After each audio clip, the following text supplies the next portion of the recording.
So hello everybody, I just want to go through what our next step is. I've been chatting with James about it.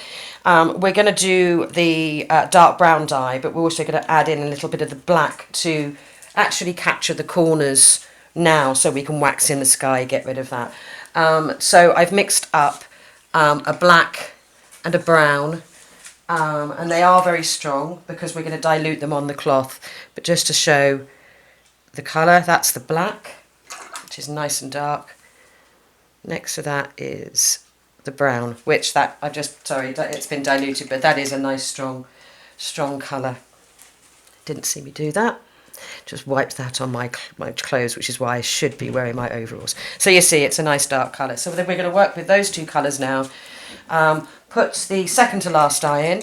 Then James is going to wax in the parts of that he wants to capture, and we'll do a final black. And after that, it'll be ironing off.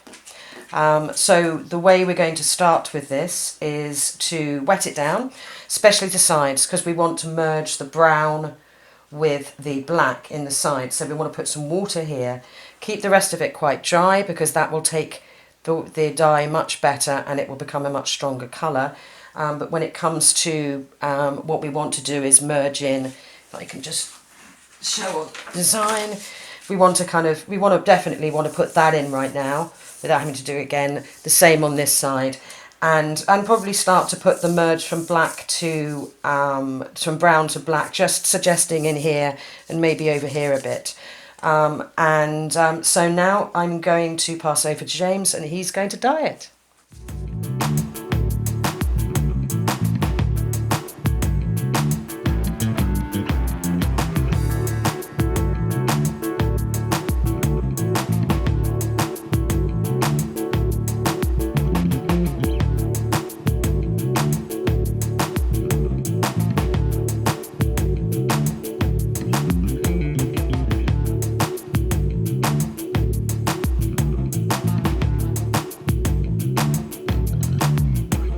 So now James has put in the darker dyes at the top, very, very subtle. That's all you want. You don't want that to demand the picture, and it commands the picture in any way, because otherwise all you're doing is looking at a corner of the painting, the image, rather than going into the centre of it, which is where you want to be. So it's nice and subtle. So the next thing we now need to do is just put in the next dye. Now, looking at this, there are areas here where it's quite dark and other areas where it's much lighter and more subtle, and you can actually create that just by putting water over the areas that you want more subtle, and leaving the areas that you want to be harsher and to be stronger without water. And then you just blend it like you would with the sky. You just blend it in until you get the right mix, pulling dye away from areas then that you don't want it to be too strong, into areas where you want more strength. So for instance, this area I would make that very wet and dilute my dye by just putting a tiny bit on top of a wet brush to blend this, whereas here I would start to use more concentrated dye, and we will also put a little bit of the black in. And we might even actually do the whole of this corner, depending on how James feels.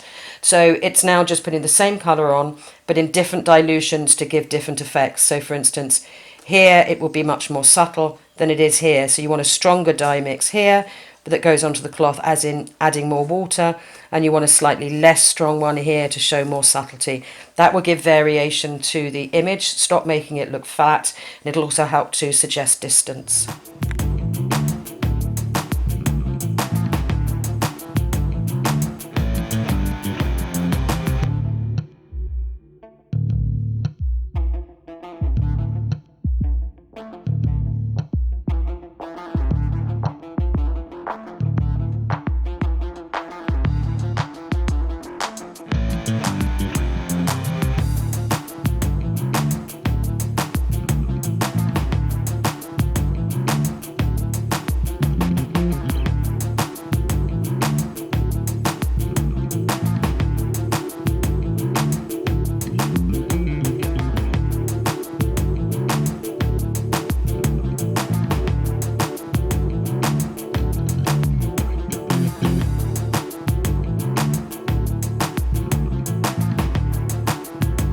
Okay, so here we are. James has done his third wax, which is the darker brown.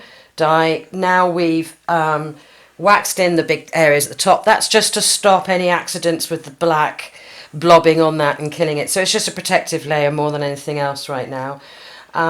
And the final part of this is to put the black on, which hopefully is when it comes alive.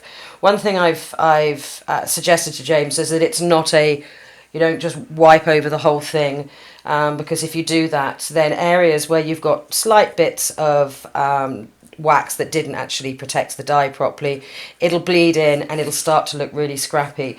So these areas here, fine to go over, although I've suggested stay away from some of this here, be a bit more selective of where you put the black.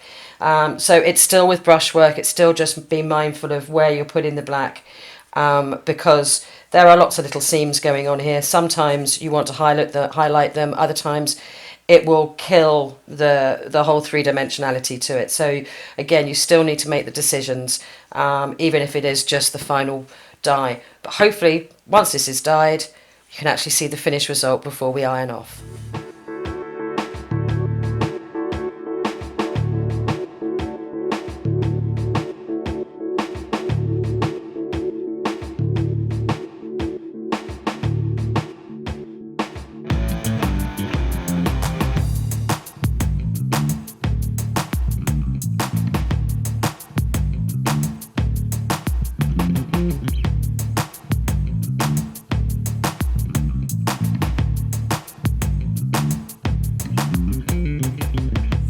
Hi everybody, we've now finished the batik as far as actually doing any dyeing and waxing, or rather James has. And before we put the final wax on to seal in the black, which we'll talk about shortly, you just need to give it a quick wash. If you don't, what will happen is the soda ash that's in the dye there that's sitting on the surface will eventually crystallise, and you'll get little forms of white powder and white staining happening, very similar to this sort of thing, but over time that will leak out of the cloth, so it is quite important to wash it. It also gets rid of any excess dye that is sitting on the cloth, because if it were to get wet, that would then drip and it will contaminate your picture. So we're doing it flat also because I don't want any of the black up here to run down and get behind any of this sky. Some of it might happen, but there shouldn't be too much of it. The key is a very, very light hose, very, very light shower. You can do this in a sink, over a sink, but over the bath because this is big. And you literally, very cold water, doesn't need to be warm water, just very, very light. And you just literally just want to give it just a little rinse. And it really is just as good as this. You just want to take away any slight excess of the dye or anything else that's still sitting on the surface that hasn't been absorbed. And you just really want to just try and get some of it to disappear, so you're confident that the image underneath is stable and won't start to show chemical lines and also start to dribble. So do a little bit more than that. You can see the water coming out down there. It has actually got dye in it, so that is the excess dye that is not needed. Okay, so we've now washed off the excess dye. Check it, back of the hand, it's nice and dry. We've left it outside actually to dry off, and we're now ready to continue. Before we iron off the wax, what I usually do is I actually wax over the blacks. There's a reason for that. I like a nice solid even black. If you don't wax over the black now, you're going to get an uneven appearance from your black, and it's going to have almost like a oily tide mark, and I'm going to show you what that looks like in a previously done batik. Where's it gone? Oh, it's behind you. So we can edit this bit out. Alright, moving swiftly on.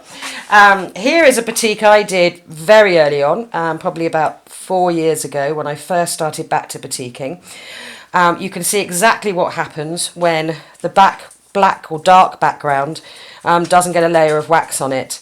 What happens is you get this sort of almost halo where you have slightly darker colour, and then you have the lighter where the wax isn't. And that is a great thing to use as a technique, but in this particular case, not something that we want to do.